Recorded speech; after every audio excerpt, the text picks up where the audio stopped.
Hey guys, let's talk about hooking up your Master Series and the difficulties or the simplicities that you may have. So here's our wiring harness with our alligator clips. This is our lift up and down button and our cedar switch on and off here. So this is going to be real important to have this hooked up. So I'm going to temporarily hook this up right now. I've got my cover off my battery, use my alligator clips, red to positive, red to positive, black to negative.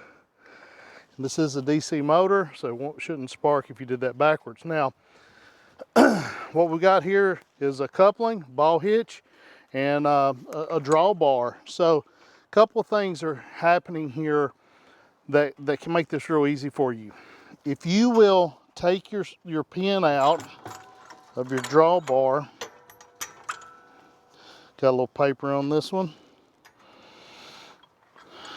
If you will take your pin out in your drawbar, and if you will hook up and unhook your hitch in this manner, you'll be a lot safer, okay?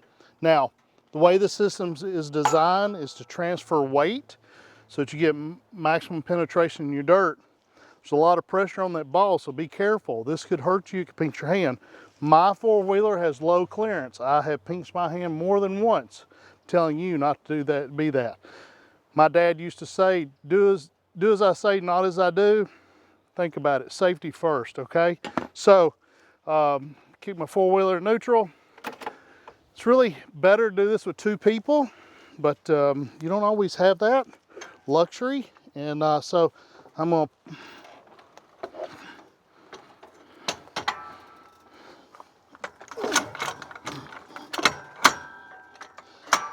make sure your coupling's put on correctly. Make sure the clip under here is down under the ball.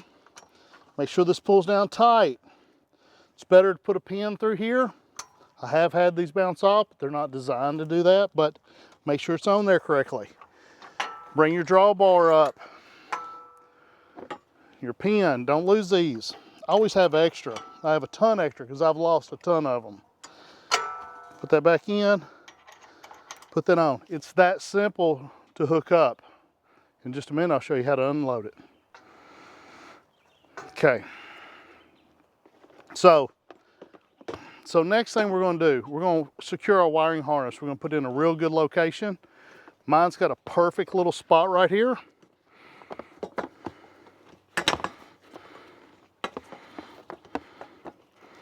And I'm gonna get these wires out of the way so I don't run them with the tire. Nothing worse than getting out here, ripping an alligator clip off your wiring harness or tearing up a cable or something.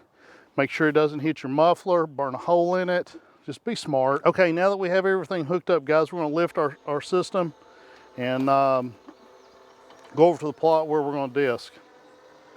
And you can see it's not balanced, it's not level. There's a lot of pressure on the back. So we're gonna use the drawbar. Remember, I adjusted that when we hooked up the hitch. So we're going to transfer the weight to the front of the machine and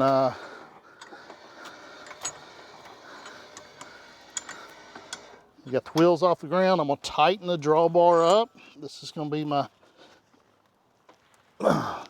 best position. Trial and error. So the first thing we're going to do is disc up our food plot. We've got our chisel plow in the back, which is crucial. You can disc, cut the dirt. Chisel plow will roll your dirt, turn the grass under, bring the other dirt up on top. So today we're planting Biologics New Zealand clover, and we only have to plant that clover about a 1/4 inch deep. So we're not going to overplant this. We're not going to over disc. We're not going to overturn because we'll lose our moisture ability to hold moisture, and a lot of our nutrients go away. We'll burn up the seed. So we're going to probably go about 1 inch deep or so and flip this thing over. Disc equipment. The discs are set on an angle, and these are fixed. They're not like some of the larger pieces for large farms where they're adjustable, but the way they're set, really farm equipment, disc equipment is not made to be used in the turns. Typically on a 3-point hitch, you would raise your disc up and down, but you're not going to do that here. Well, you're not always going to be able to do that. Especially you don't have to do it on sweeping turns, tight turns. You'll need to. But what I'm gonna tell you with the micro food plots 103 is always turn left. It's kind of like NASCAR, always turn left, right? No, correct, that's what I meant to say. But so if you turn right, you're gonna sink this unit down. It's gonna be really hard to pull. So always go down, turn left, and have a good time. All right, guys, let's talk about the chisel plow. This chisel plow is removable. What you're gonna wanna do, first couple of passes, you get your ground broken up, it's just disc. So we're gonna take this off. It's got a receiver hitch, pull the pin, we're set to the side. The chisel plow is made to roll the dirt, okay? And I'm gonna get pretty aggressive with my cut, so I'm gonna take this off for now so it doesn't dig in the ground and pull me down. But you're gonna like this tool.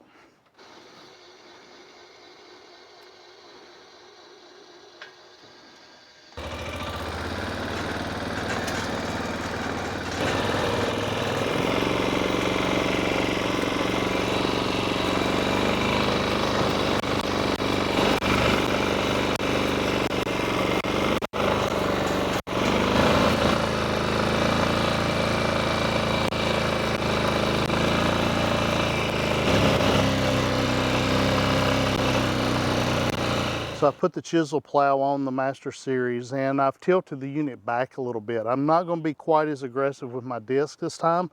I want the chisel plow to do its job, so I've got it tilted back a little, and we're going to roll this grass over.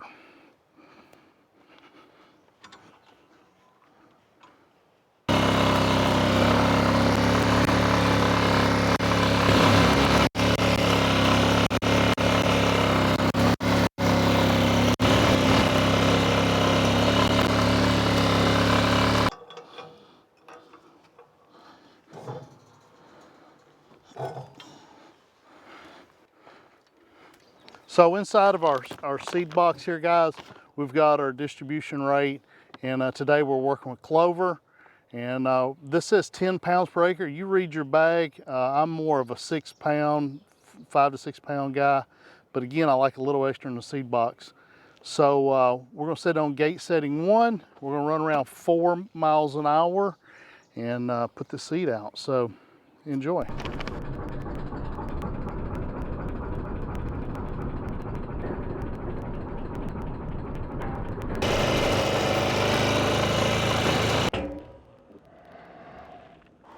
Okay, so last step on our food plot today, we're going to use our cultipacker. And what we've done here today is shown you each step individually, and but I'm going to show you my favorite way of doing things, and then you can learn your own.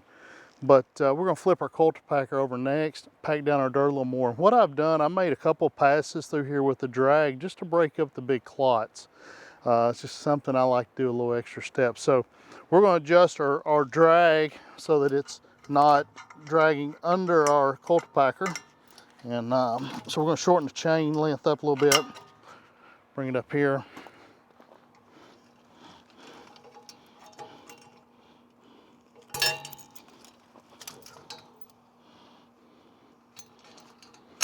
Flip it on, real easy operation.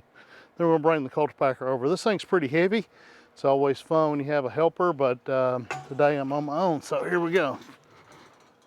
It's heavy duty. So, all right, so what we've got here is enough chain to reach just for a cultipacker, and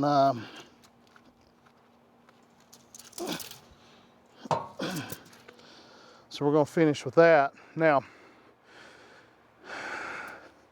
we've got these tension chains on here, and what you want to, we've got these tensioner chains on here, so they come in the set and storage position. What you're going to do, pull this down, loop it back in right there.